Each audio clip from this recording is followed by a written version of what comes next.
Make me sweat. Welcome.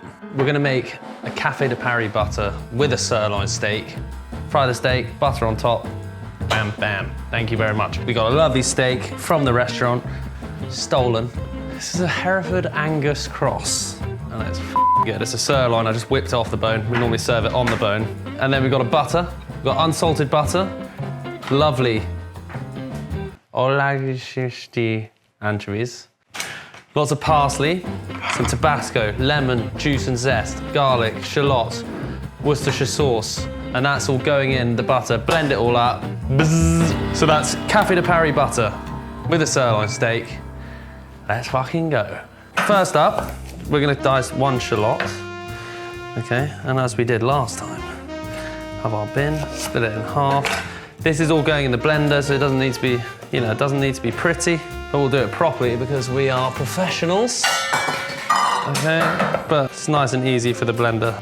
Rough chop in the bowl. 3 cloves of garlic, top and tail of garlic. Just give it a light tap, tap, tap with the knife, and then the skin should peel off quite easily. I'm gonna go with some picked parsley. Not too much, we don't want the butter to be super, super green, you know. These stalks are quite tough. You just want the leaves right now. Lovely anchovies. Look at those fat ones. You obviously don't have to use ones that are this good, but we're gonna do it anyway. It's not quite a Bloody Mary, is it? But it's a little bit halfway there. Tabasco and Leon Parents. Do you want garlic in your Bloody Mary? Nah. Tell you what I did have was a michelada. Beer and spiced tomato. That is good. With lots of lime, a nice little spicy rim. Everyone likes one. Unsalted butter this time.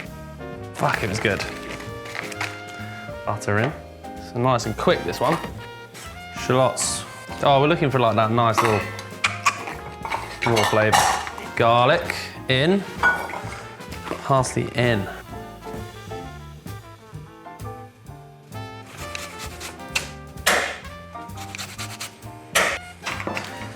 Zest and juicy. Put some anchovies in there. So these big ones, I'm gonna go about 1, 2, 3, 4, 5. Put a touch of salt in there. Black pepper. It's about 20 turns. 11, 12, 13, 14, 15, 16, 17, 18, 19, 20. 1 for luck. And then we're gonna go Worcestershire sauce.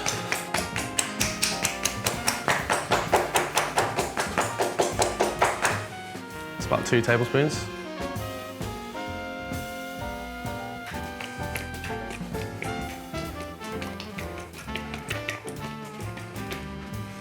It's a little, like another tablespoon of Tabasco.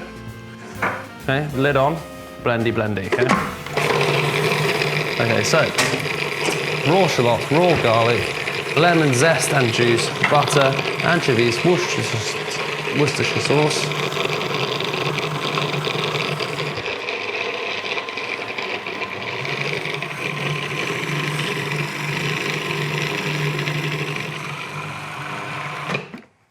Just give it a quick stir. We got to make sure as all of that liquid's blended into the fat, so we don't want it splitting it, you know, we want it to be fully emulsified. Just gonna up the salt a touch. Stop. Bowl for the butter. We can just talk about the steak here. So this steak, you see it's a sirloin. It's at room temperature. So you see how it's very malleable? Room temperature steak. If it was from the fridge, it'd be very hard. You see, it's got a nice little bit of fat on there. What we're gonna do, salt the steak. Generously salt the steak, yeah? On all sides. Put the steak in the pan now. We want a really hot pan, okay? So this is gonna be a hot pan. So you got your steak, it's salted. Nice hot pan, a good amount of oil, okay? So, luckily for this sirloin, it's not too fatty, okay, on the top. Okay, so we're gonna put it right in the middle. Lots of oil, so we're gonna get that nice crust. You can put the weight on it.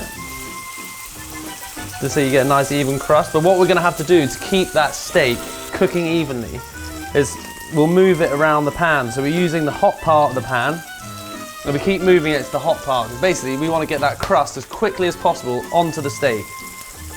So when we're moving it, where the steak is now, that's going to be a lot colder than where it's just getting heated up by the fire below.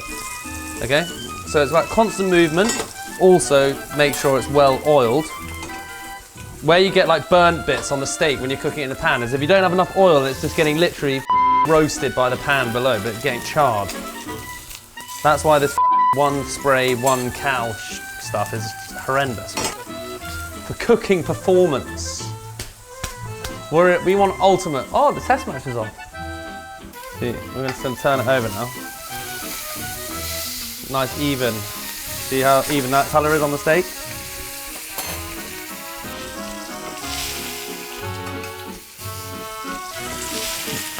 Okay, you see how the steak was much longer when I cut it in? Like, it's contracted a lot. That's because it's being cooked. All those sinews in the meat up here are contracting. So this is like a... So that is the importance of resting, because we've got to allow this muscle, this meat to relax again. So if you don't want to completely burn yourself, these tongs are actually quite useful for controlling the steak. I'm just searing off the base as well. Do the other side, and then I'm going to take the meat out and allow it to relax. Whilst resting, I'm just covering it in a bit of that Café de Paris butter, just so, you know, the steak stays nice and lubricated when she's resting. More fat, more flavour. Right, so I'm just going to flash the steak quickly. Pour all the juices in there, just to get a little bit of heat back in the meat whilst it's been resting.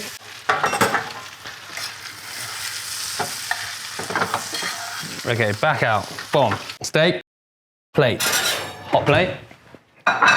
Always carve the steak. No, it's not good, so. Hot.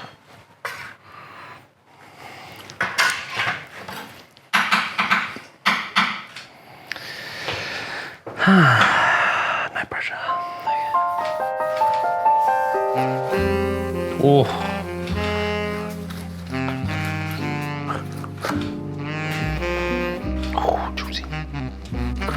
Obviously got to try that.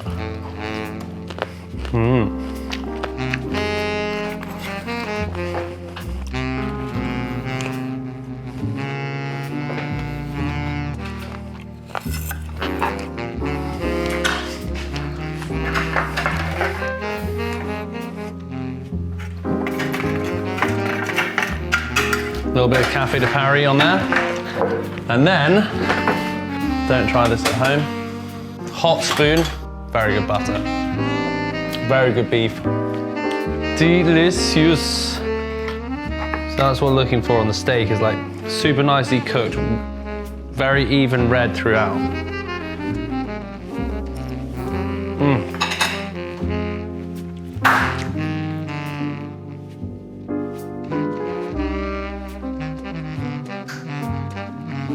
See you next time on All Things Butter Basics.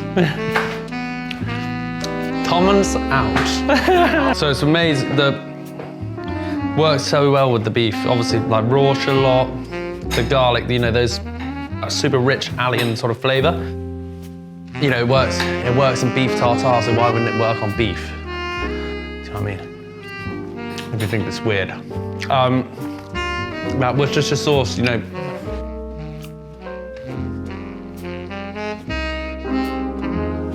great umami, anchovies in that, anchovies in the butter. Lemon juice for a bit of sharpness, and the beef is so rich, meaty, and this butter is just uplifting.